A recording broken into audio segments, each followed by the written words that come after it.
Friends, welcome back to my YouTube channel Study Career Point. I hope you all are doing well. So start करते हैं। देखिए हमारे आज के question paper से, जिसमें हम CDP पेपर 2 के लिए कवर कर रहे हैं। तो स्टार्ट करते हैं देखिए हमारे फर्स्ट क्वेश्चन के साथ। तो देखिए फर्स्ट क्वेश्चन है, physical development of a child is directly concern with. देखिए जो बच्चे का विकास होता है, शारीरिक विकास, उसका सीधा संबंध जो होता है वो किससे होता है। तो देखिए यहाँ पर जो आपके ऑप्शंस हैं वो क्या क्या हैं। तो देखिए आपकी growth rate, sensory functioning, fine and gross motor skills, या फिर इंटरपर्सनल रिलेशनशिप। देखिए हिंदी में देखते हैं।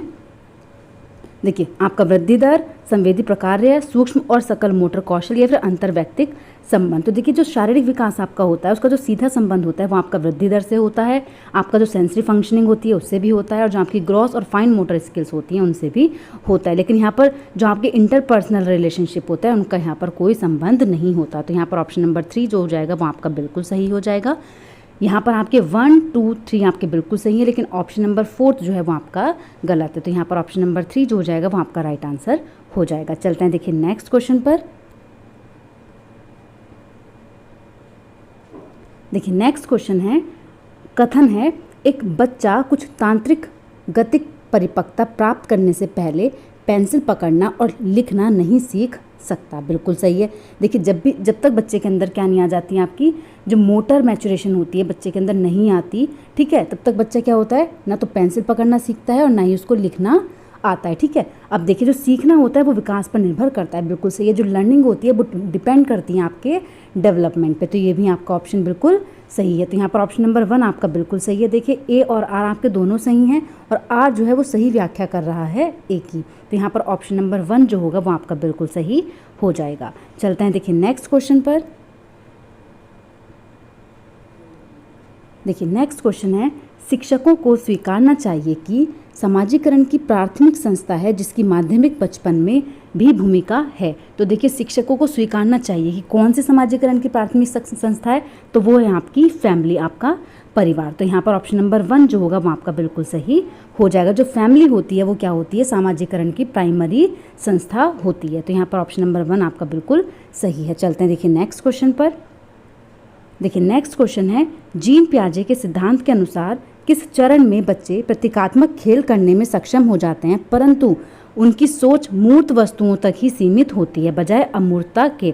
तो देखिए यहाँ पर क्या होता है, ये बोल रहे हैं कि जो बच्चे की थिंकिंग है वो कंक्रीट मैनर तो होता है लेकिन उसके अंदर एब्स्ट्रैक्शन नहीं आता। देखिए जो एब्स्ट्रैक्ट थिंकिंग है वो आती है आपकी फॉर्मल ऑपरेशनल स्टेज में। जो आपकी फॉर्मल ऑपरेशनल स्टेज होती है इसमें आपकी एब्स्ट्रैक्ट थिंकिंग आती है, लेकिन जो कंक्रीट थिंकिंग है, जो कंक्रीट मैनर है वो आपका कब आता है, तो वो आता है आपके कंक्रीट ऑपरेशनल स्टेज में। जो मूर्त सक्रियात्मक अवस्था होती है आपकी उसमें आता है। देखिए जो कंक्रीट ऑपरेशनल स्टेज होती है आपकी उसमें CCS भी आता है। ठीक है, क्लासिफिकेशन, कंजर्वेशन और सीरिएशन। ठीक है, ये भी आपका किस में आता है, कंक्रीट ऑपरेशनल स्टेज में ही आता है। ठीक है, चलते हैं देखिए नेक्स्ट क्वेश्चन पर।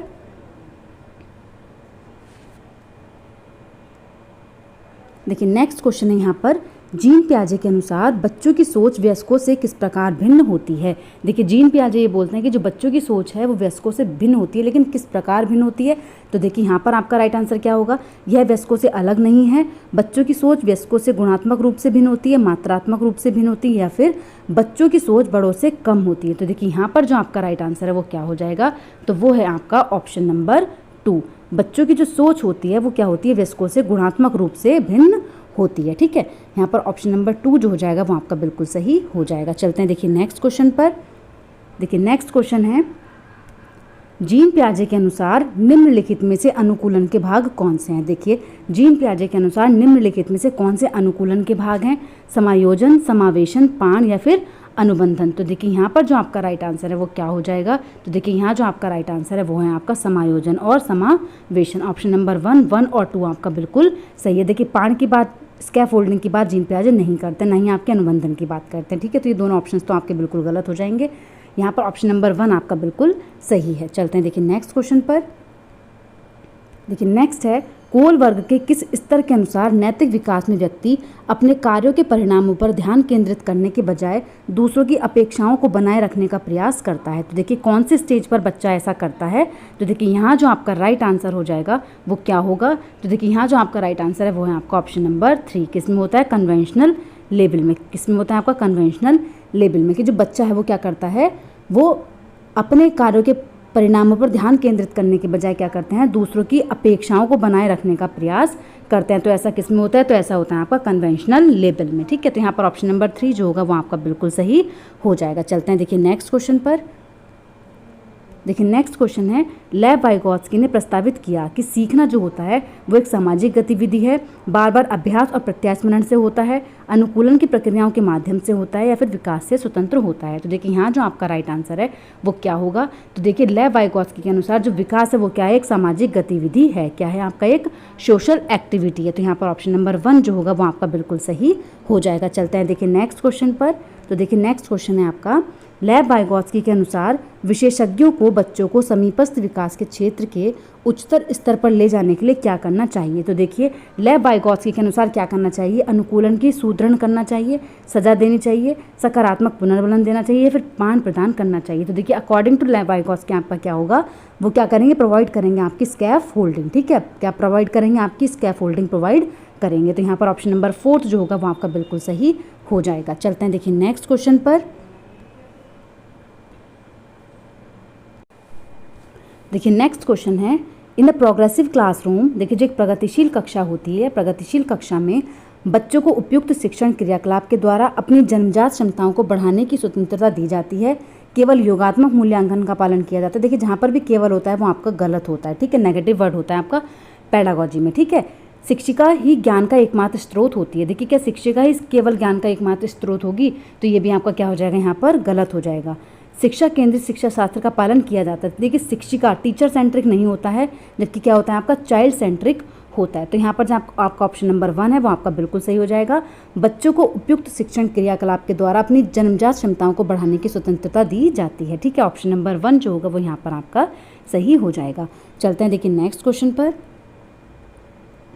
देखिए नेक्स्ट है, एक कवि, एक लेखक और एक कहानीकार के पास कौन सी बुद्धि अधिक मात्रा में होने की संभावना होती है। देखिए जो एक पोएट होता है, राइटर होता है, और स्टोरी टेलर होता है, उसको क्या होता है, are likely to possess high. तो देखिए वो क्या आपका अधिक मात्रा में होने की संभावना होती है उनके अंदर, स्थानिक बुद्धि, भाषाई बुद्धि, संगीत में बुद्धि या फिर अंतरावैयक्तिक बुद्धि। तो देखिए यहाँ पर जो आपका राइट आंसर है वो क्या हो जाएगा, तो वो है आपका ऑप्शन नंबर 2 लिंग्विस्टिक भाषाई बुद्धि। क्या होती है इनके अंदर, लिंग्विस्टिक इंटेलिजेंस। ठीक है, तो यहाँ पर ऑप्शन नंबर 2 जो होगा वो आपका बिल्कुल सही हो जाएगा। चलते हैं देखिए नेक्स्ट क्वेश्चन पर। देखिए नेक्स्ट है, लेव वाइगोत्स्की ने प्रतिपादित किया कि जो भाषा होती है संज्ञानात्मक विकास में प्रमुख भूमिका है, संज्ञानात्मक विकास में बाधा डालती थी कि बाधा नहीं डालती है, बिल्कुल गलत है। प्रभावित नहीं करती है, ये भी आपका गलत है। सामाजिक संदर्भ से प्रभावित करती है, ये भी आपका गलत है। तो यहाँ पर ऑप्शन नंबर 1 जो होगा वो आपका बिल्कुल सही है कि जो भाषा है वो क्या करती है, संज्ञानात्मक विकास में प्रमुख भूमिका निभाती है। तो यहाँ पर आपका ऑप्शन नंबर 1 जो होगा वो आपका बिल्कुल सही हो जाएगा। चलते हैं देखिए नेक्स्ट क्वेश्चन पर। देखिए नेक्स्ट है, कक्षा में विविधता के अनुकूल वातावरण बनाने के लिए किस पर ध्यान केंद्रित करना चाहिए। तो देखिए किस चीज़ पर ध्यान केंद्रित करेंगे, यूनिफॉर्मिटी पर, इक्वालिटी पर, इक्विटी पर या फिर स्टैंडर्डाइजेशन पर। तो देखिए यहाँ जो आपका राइट आंसर है वो क्या हो जाएगा, तो देखिए यहाँ जो राइट आंसर है वो आपका क्षमता, क्या होता है आपका इक्विटी। तो यहाँ पर ऑप्शन नंबर 3 जो हो जाएगा वो आपका बिल्कुल सही हो जाएगा। चलते हैं देखिए नेक्स्ट क्वेश्चन पर। देखिए नेक्स्ट है, सीखने के लिए आकलन। देखिए बोल रहे हैं असेसमेंट फॉर लर्निंग को किस पर ध्यान देना चाहिए। तो देखिए जो असेसमेंट फॉर लर्निंग है, परीक्षा के लिए सीखना, वैचारिक समझ, यांत्रिक अभ्यास या फिर स्मरण और पुनरुत्थान। तो देखिए यहाँ जो आपका राइट आंसर है वो क्या होगा, तो यहाँ जो आपका राइट आंसर है वो है आपका ऑप्शन नंबर 2 कंसेप्चुअल अंडरस्टैंडिंग। ठीक है, क्या होता है आपका, यहाँ पर सिर्फ परीक्षा के लिए नहीं सीखना होता, मैकेनिकल प्रैक्टिसाइज नहीं होती है, रिकॉल और प्रोडक्शन नहीं होता है। ठीक है, नहीं यहाँ पर मैकेनिकल प्रैक्टिस होती है। तो ये आपका ऑप्शन नंबर जो 2 होगा, जो आपका कंसेप्चुअल अंडरस्टैंडिंग है वो आपका बिल्कुल सही हो जाएगा। जो वैचारिक समझ है वो आपकी क्या होती है, सीखने के लिए आकलन। ठीक है, चलते हैं देखिए नेक्स्ट क्वेश्चन पर। देखिए नेक्स्ट है, कक्षा में खुले प्रश्नों का उपयोग और बच्चों को कई दृष्टिकोणों के बारे में सोचने के लिए प्रोत्साहित करना किसको बढ़ावा देता है। तो देखिए समस्या समाधान कौशल और अपसारी सोच को, ज्ञान का पुनरुत्थान और अभिसारी सोच को, छात्रों के बीच प्रतियोगिता को या फिर तनाव और चिंता को। देखिए कंपटीशन हमें नहीं पैदा करना, ना ही हमें बच्चों के अंदर एंजाइटी पैदा करनी है। ठीक है, यहाँ पर ज्ञान का पुनरुत्थान, रिप्रोडक्शन ऑफ नॉलेज भी यहाँ पर क्या होगा आपका गलत हो जाएगा। तो यहाँ जो आपका राइट आंसर है वो क्या है आपका ऑप्शन नंबर 1। समस्या समाधान कौशल और किस चीज़ पर आपका डाइवर्जेंट थिंकिंग। देखिए जो ओपन एंडेड क्वेश्चंस होते हैं वो किस में होते हैं आपके, वो होते हैं आपके डाइवर्जेंट थिंकिंग में, ठीक है। और जो आपके क्लोज एंडेड क्वेश्चन होते हैं वो होते हैं आपके कन्वर्जेंट थिंकिंग के, ठीक है। तो यहाँ पर आपका ऑप्शन नंबर 1 जो होगा वो बिल्कुल सही हो जाएगा। चलते हैं देखिए नेक्स्ट क्वेश्चन पर। देखिए नेक्स्ट है समावेश के सिद्धांत क्या प्रस्तावित करता है। देखिए जो आपका प्रिंसिपल ऑफ इंक्लूजन प्रपोज, तो देखिए क्या प्रपोज करता है, तो यहाँ देखिए विशेष बच्चों के लिए विशेष विद्यालय, बच्चों के प्रति दया और सहानुभूति का रवैया, सभी बच्चों के लिए समारूपी और मानक पाठ्यक्रम, या फिर प्रत्येक बच्चे की पृष्ठभूमि या क्षमताओं में विविधता होते हुए भी उनके समग्र विकास के लिए एक लोकाचार का निर्माण। तो देखिए यहाँ जो आपका राइट आंसर है वो क्या होगा, तो वो है आपका ऑप्शन नंबर 4। देखिए जो आपकी समावेशी शिक्षा होती है वो क्या करती है, प्रत्येक बच्चे की पृष्ठभूमि या क्षमताओं में विभिन्नता होते हुए भी क्या करती है, उनके समग्र विकास के लिए एक लोकाचार का निर्माण करती है। तो यहाँ जो आपका ऑप्शन नंबर 1 होगा वो बिल्कुल सही हो जाएगा। चलते हैं देखिए नेक्स्ट क्वेश्चन पर। देखिए नेक्स्ट है श्रवण अक्षमता, जो आपकी क्या होती है, हियरिंग इम्पेयरमेंट होती है, से जूझते विद्यार्थियों की मदद के लिए निम्न में से कौन सी समायोजन तकनीक मददगार है। तो देखिए कौन सी समायोजन तकनीक आपकी मददगार होती है, लार्ज प्रिंट बुक्स, वैसाखी मतलब क्रचेस जो होते हैं, साइन लैंग्वेज, या फिर ऑडियो टेप्स। तो देखिए यहाँ जो आपका राइट आंसर होगा वो क्या हो जाएगा, उनको क्या है, सुनने में प्रॉब्लम है, ठीक है, सुनने में प्रॉब्लम है। तो देखिए यहाँ पर आपका लार्ज प्रिंट बुक्स नहीं होंगी, ठीक है, क्योंकि उसको किस चीज़ में प्रॉब्लम है, आंखों में थोड़ा ना प्रॉब्लम है जो उनको लार्ज प्रिंट बुक्स प्रोवाइड करेंगी, ठीक है। यहाँ पर ऑडियो टेप्स देंगे लेकिन उनको तो सुनने में प्रॉब्लम है। तो यहाँ जो आपका राइट आंसर है वो क्या हो जाएगा, वो होगा आपका सांकेतिक भाषा, क्या हो जाएगा आपका साइन लैंग्वेज। तो ऑप्शन नंबर 3 जो होगा वो यहाँ पर आपका बिल्कुल सही हो जाएगा। जो साइन लैंग्वेज है वो यहाँ पर आपका बिल्कुल सही है। क्या देंगे बच्चे को, साइन लैंग्वेज देंगे। चलते हैं देखिए नेक्स्ट क्वेश्चन पर। देखिए नेक्स्ट क्वेश्चन है बच्चों की विविध ज़रूरतों को पूरा करने के लिए प्रतिपादित अधिगम हेतु सार्वभौमिक डिज़ाइन निम्नलिखित के किसके कई तरीके प्रस्तावित नहीं करते हैं। तो देखिए बच्चों की विविध ज़रूरतों को पूरा करने के लिए प्रतिपादित अधिगम हेतु सार्वभौमिक डिज़ाइन निम्नलिखित के किसके कई तरीके प्रस्तावित नहीं करते हैं, किस चीज़ के, एंगेजमेंट के, रिप्रेजेंटेशन के, लेबलिंग के, या फिर एक्शन के। तो देखिए यहाँ जो आपका राइट आंसर है वो क्या हो जाएगा, तो देखिए वो है आपका ऑप्शन नंबर 3 लेबलिंग। देखिए नेगेटिव यहाँ पर पूछा है और नेगेटिव आपका क्या है, तो वो है आपका नामीकरण। नामीकरण बच्चों का नहीं करना है। तो यहाँ ऑप्शन नंबर 3 जो होगा वो आपका बिल्कुल सही हो जाएगा। चलते हैं देखिए नेक्स्ट क्वेश्चन पर। नेक्स्ट है निम्नलिखित में से कौन सी अधिगम आवश्यकता वाले छात्र की विशेषताएं होती हैं। देखिए विशिष्ट विशेषताएं कौन सी होती हैं जिनके अंदर क्या होता है, लर्निंग डिसेबिलिटीज़ होती हैं। तो देखिए पढ़ने में शब्दों या पंक्तियों को छोड़ देता है, वर्तनी में गलती करता है, ठीक से नहीं पढ़ता है, या फिर एक ही गति क्रिया को बार बार करता है। तो देखिए यहाँ जो आपका राइट आंसर है वो क्या हो जाएगा, तो देखिए आपका पढ़ने में शब्दों और पंक्तियों को छोड़ देता है, बिल्कुल सही है। वर्तनी में गलती करते हैं, बिल्कुल सही है। ठीक से नहीं पढ़ते, ये भी आपके बिल्कुल सही है। लेकिन एक ही गतिक प्रक्रिया को बार करना जो है वो आपका क्या होता है, लर्निंग डिसेबिलिटी नहीं होती है, ठीक है। तो यहाँ पर ऑप्शन नंबर 1 जो होगा वो आपका बिल्कुल सही हो जाएगा। ऑप्शन नंबर 1, 2 और 3 आपके बिल्कुल सही है, लेकिन 4th क्या है आपका गलत है। तो चलते हैं देखिए नेक्स्ट क्वेश्चन पर। देखिए नेक्स्ट है प्रतिभाशाली बच्चों को उनकी क्षमता को प्राप्त करने में मदद करने वाले कार्य देकर कक्षा में प्रतिभाशाली बच्चों की सीखने की ज़रूरतों पर ध्यान देना क्या है, महत्वपूर्ण है। बिल्कुल सही है आपका, ठीक है। प्रतिभाशाली बच्चों की सीखने की विशिष्ट आवश्यकताएं होती हैं और उन्हें अक्सर कक्षा में नज़रअंदाज कर दिया जाता है, बिल्कुल सही है। देखिए जो प्रतिभाशाली बच्चे होते हैं वो क्या करते हैं, उनको विशिष्ट आवश्यकता होती है लेकिन सीखने की, ठीक है, उनको बहुत चीज़ें एक्स्ट्रा चाहिए होती हैं, लेकिन क्या होता है कि उनको वो अवसर नहीं दिए जाते हैं, उनको नज़रअंदाज कर दिया जाता है। तो यहाँ जो है आपका ये भी आपका पॉइंट्स बिल्कुल सही है। तो यहाँ पर ऑप्शन नंबर 1 आपका बिल्कुल सही है। ए और आर आपके दोनों सही हैं और ए जो है वो आर की सही व्याख्या करता है, ठीक है। ऑप्शन नंबर 1 जो है वो यहाँ पर आपका बिल्कुल सही है। चलते हैं देखिए नेक्स्ट क्वेश्चन पर।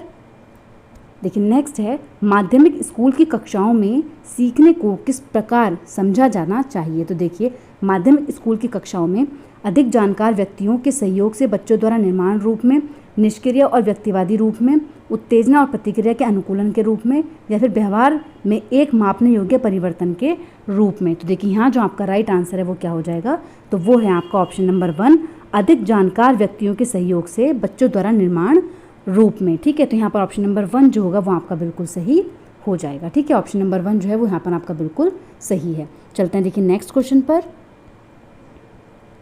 देखिए नेक्स्ट है, समस्या समाधान की प्रक्रिया किससे बाधित होती है। तो देखिए जो प्रॉब्लम सॉल्विंग है आपका, ठीक है, वो किससे आपकी बाधित होती है, अधिसंज्ञानात्मक क्षमताओं से, अनुक्रिया समुच्चय से, सुलझाए हुए उदाहरण को समझकर, या फिर समकक्षियों के साथ चर्चा व संवाद करके। तो देखिए यहाँ जो आपका राइट आंसर है वो क्या होगा, तो देखिए वो है आपका ऑप्शन नंबर 2 अनुक्रिया समुच्चय। क्या होता है, रेस्पॉन्स सेट, ठीक है, किस चीज़ से होता है आपका, रेस्पॉन्स सेट से। यहाँ पर आपका अधिसंज्ञानात्मक क्षमता, सुलझाए हुए उदाहरण को समझकर और समकक्षियों के साथ चर्चा करके, ये आपके ऑप्शन बिल्कुल पॉजिटिव है। लेकिन इन्होंने पूछा था कि कौन सी चीज़ बाधित होती है, तो वो है आपका रेस्पॉन्स सेट। तो ऑप्शन नंबर 2 जो होगा वो यहाँ पर आपका सही हो जाएगा। चलते हैं देखिए नेक्स्ट क्वेश्चन पर। देखिए नेक्स्ट है, सामाजिक रचनात्मक कक्षा में बच्चों के सीखने के बारे में निम्नलिखित में से कौन सा कथन सही नहीं है। देखिए कौन सा कथन जो है वो सही नहीं है। बच्चों को अपने साथियों के साथ बातचीत के द्वारा अपने संज्ञानात्मक विकास में मदद मिलती है। कक्षाओं में केवल, देखिए जहाँ भी केवल आता है वो आपका नेगेटिव वर्ड हो जाता है। क्या होता है आपका, नेगेटिव वर्ड हो जाता है। लेकिन यहाँ पर क्या बोला है इन्होंने, कक्षाओं में केवल रचनात्मक और विविध तरह के आकलन को ही किया जाना चाहिए। बच्चे इसे निष्क्रिय रूप से प्राप्त करने के बजाय ज्ञान का निर्माण करते हैं। मानक संदर्भित परीक्षण आकलन को मानकीकृत करने का एकमात्र तरीका है। देखिए नेगेटिव ये भी है आपका कि कक्षाओं में केवल रचनात्मक और विविध तरीके के आकलन को ही किया जाना चाहिए। लेकिन यहाँ पर देखिए ऑप्शन नंबर 4 जहाँ पर भी आपका स्टैंडर्डाइज टेस्ट आते हैं, जहाँ आपके नॉर्म रेफरेंट टेस्ट आते हैं, वो क्या होते हैं आपके, नेगेटिव होते हैं। ठीक है, क्या होते हैं आपके, नेगेटिव माने जाते हैं। यहाँ पर आपसे नेगेटिव ही पूछा है, ये पॉइंट्स भी आपका नेगेटिव होता है। लेकिन इसमें क्या है, आपको बोला है कि कक्षाओं में केवल रचनात्मक और विविध तरह के, देखिए ये बोल दिया इन्होंने कि विविध तरीके के आकलन को ही किया जाना चाहिए, मतलब सारे आकलन इसमें आ चुके हैं। ठीक है, तो यहाँ आपका नेगेटिव नहीं है। तो यहाँ पर ऑप्शन नंबर 4 जो हो जाएगा वो आपका बिल्कुल सही हो जाएगा। ठीक है, जहाँ पर भी आपका मानक टेस्ट आते हैं वो आपके क्या होते हैं, गलत होते हैं। ठीक है, चलते हैं देखिए नेक्स्ट क्वेश्चन पर। देखिए नेक्स्ट है, विद्यार्थियों का सामाजिक सांस्कृतिक संदर्भ उनकी सीखने की प्रक्रिया को प्रभावित नहीं करता है। प्रभावशाली अधिगम के लिए अनदेखा किया जाना चाहिए। एक महत्वपूर्ण कारक है जो सीखने को प्रभावित करता है। एक ही जाति के बच्चों को एक समूह में वर्गीकृत करके उत्कृष्ट अवसर प्रदान करता है। देखिए वर्गीकृत बच्चों को नहीं करना है। ठीक है, अनदेखा नहीं करना है, प्रभावित नहीं करता, ये तो आपका बिल्कुल ही गलत हो जाएगा। तो यहाँ पर जो आपका राइट आंसर है वो क्या हो जाएगा, वो है आपका ऑप्शन नंबर 3। ये क्या है, आपका एक महत्वपूर्ण कारक है जो सीखने को प्रभावित करता है। ठीक है, ऑप्शन नंबर 3 आपका बिल्कुल सही है। चलते हैं देखिए नेक्स्ट क्वेश्चन पर। देखिए नेक्स्ट है, शिक्षकों को विद्यार्थियों को किस चीज़ के लिए प्रेरित, शिक्षार्थी बनने के लिए और लक्ष्य निर्धारित करने के लिए प्रोत्साहित करता है। तो देखिए किस चीज़ के लक्ष्य निर्धारित करने के लिए, तो वो होते हैं आपके मास्टरी ओरिएंटेड। ठीक है, ना कि परफॉर्मेंस बेस्ड। ठीक है, क्या होते हैं आपके मास्टरी ओरिएंटेड। लेकिन बच्चे को देखिए, शिक्षकों को विद्यार्थियों को इंट्रिंसिकली करना चाहिए, फिर एक्सटेंसिकली करना चाहिए। तो वो होता है आपका आंतरिक रूप से। क्या होता है आपका आंतरिक रूप से। तो यहाँ पर ऑप्शन नंबर 1 जो हो जाएगा वो आपका बिल्कुल सही हो जाएगा। ठीक है, ऑप्शन नंबर 1 यहाँ पर बिल्कुल सही है। चलते हैं देखिए नेक्स्ट क्वेश्चन पर। देखिए नेक्स्ट है, मध्य विद्यालय कक्षाओं में केवल शिक्षकों को प्रश्न पूछने चाहिए, विद्यार्थियों को नहीं। देखिए ये बोल रहे हैं कि जो मध्य विद्यालय कक्षाओं में पूछ रहे हैं कि मध्य विद्यालय कक्षाओं में केवल शिक्षकों को, तो ये आपका बिल्कुल गलत है। विद्यार्थियों को आपको प्रश्न पूछने के लिए, ठीक है, प्रश्न पूछने देना चाहिए बच्चों को। ऐसा नहीं है कि सिर्फ शिक्षक ही प्रश्न पूछे। ठीक है, बच्चों को जितना आप प्रश्न पूछोगे, जितना बच्चों से क्वेश्चनिंग करोगे, उतनी उनकी लर्निंग क्या होती है, बेटर होती है। निष्क्रिय रूप से श्रवण अर्थपूर्ण ढंग से सीखने का सबसे अच्छा तरीका है, बिल्कुल गलत है। देखिए जहाँ पर भी आपका क्या आ जाता है, ये एक्टिव होना चाहिए था, ना कि पैसिव। ठीक है, पैसिव रूप से अगर आप कर रहे हो तो वहाँ आपका बिल्कुल गलत होता है। यहाँ पर अगर एक्टिव होता तो ऑप्शन आपका सही हो जाता, लेकिन यहाँ पर क्या है, निष्क्रिय रूप से, तो ये भी आपका गलत हो जाएगा। ऑप्शन नंबर 4 ए और आर आपके क्या हैं, दोनों ही गलत हैं, बिल्कुल सही हो जाएगा। चलते हैं देखिए नेक्स्ट क्वेश्चन पर। देखिए नेक्स्ट है, क्या चीज़ है एक कक्षा में विद्यार्थियों की सक्रिय भागीदारी को बढ़ावा देती है। तो देखिए ड्रिल तो आपका देता नहीं है, बार बार अभ्यास। ठीक है, ये तो आपका गलत हो जाएगा। निष्क्रिय रूप से श्रवण, ये भी आपका गलत है। इंक्वायरी, क्वेश्चनिंग या फिर आपका कंपटीशन। देखिए कंपटीशन भी आपको नहीं पैदा करना बच्चों के बीच में, तो वो हो जाएगा आपका राइट आंसर जो होगा वो हो जाएगा आपका इंक्वायरी और क्वेश्चनिंग। तो ऑप्शन नंबर 4 जो है वो आपका बिल्कुल सही है, अन्वेषण और पूछताछ। ठीक है, ऑप्शन नंबर 4 जो है वो यहाँ पर आपका बिल्कुल सही हो जाएगा। चलते हैं देखिए नेक्स्ट क्वेश्चन पर। देखिए नेक्स्ट है, एक शिक्षक अपने छात्रों में आलोचनात्मक सोच को कैसे बढ़ावा दे सकती है। तो देखिए कैसे बढ़ावा दे सकती हैं, कई विचारों और सहज ज्ञान युक्त अनुमानों को प्रोत्साहित करके, पुनरुत्थान को बढ़ाकर। देखिए केवल पुनरुत्थान को बढ़ाकर गलत है। बार बार अभ्यास के लिए कहकर, ये भी आपका गलत है। यह सुनिश्चित करके कि शिक्षिका का बच्चों के सीखने पर पूर्ण नियंत्रण है, ये भी आपका गलत है। तो यहाँ पर ऑप्शन नंबर 1 आपका बिल्कुल सही है। कई विचारों और सहज ज्ञान युक्त अनुमानों को प्रोत्साहित करके। चलते हैं देखिए नेक्स्ट क्वेश्चन पर। देखिए नेक्स्ट है, माध्यमिक विद्यालय के शिक्षक को विभिन्न घटनाओं के छात्रों द्वारा रखे गए वैकल्पिक सिद्धांतों के संदर्भ में क्या करना चाहिए। तो देखिए, कड़ी सजा देनी चाहिए, बिल्कुल गलत है। भौतिक पुरस्कार प्रदान करने चाहिए, बिल्कुल गलत है। अनदेखा करना चाहिए, भी आपका गलत है। यहाँ पर ऑप्शन नंबर 4 जो हो जाएगा वो आपका बिल्कुल सही हो जाएगा। क्या करना चाहिए, इनका विश्लेषण करके शिक्षण अधिगम में इन्हें संबोधित करना चाहिए। तो ऑप्शन नंबर 4 जो है वो यहाँ पर आपका सही हो जाएगा। चलते हैं देखिए नेक्स्ट क्वेश्चन पर। नेक्स्ट और लास्ट क्वेश्चन है आज का, छात्रों को अपने स्वयं के अधिगम को स्वनियमित करने के लिए कक्षा में उचित स्वायत्तता दी जानी चाहिए, बिल्कुल सही है। उचित स्वायत्तता बच्चे को देनी चाहिए। अधिगम प्रभावी होता है जब बच्चे क्या करते हैं, स्वामित्व करते हैं। शिक्षार्थी क्या करते हैं, जब शिक्षार्थी स्वामित्व करते हैं तो जो अधिगम होता है वो प्रभावित होता है। देखिए स्वामित्व आपका क्या है, देखिए यहाँ पर देखते हैं क्या होता है। लर्निंग आपकी इफेक्टिव होती है जब लर्नर्स क्या करते हैं, ऑनरशिप करते हैं। क्या लेते हैं, आपके ऑनरशिप लेते हैं, ठीक है। तो ये आपका, ये भी आपका क्या हो जाएगा, बिल्कुल सही हो जाएगा। तो देखिए यहाँ पर ऑप्शन नंबर 1 आपका बिल्कुल सही है। ए और आर आपके दोनों सही हैं और ए जो है वो आर की सही व्याख्या करता है, ठीक है। तो यहाँ पर आज का आपका सेशन कंप्लीट होता है। अगर आपको मेरी क्लास अच्छी लगी हो तो प्लीज़ मेरे चैनल को लाइक करें, सब्सक्राइब करें और शेयर करें। ऐसे ही और क्वेश्चन पेपर्स के लिए, प्रैक्टिस सेट के लिए मेरे चैनल पर बने रहिए। Thank you.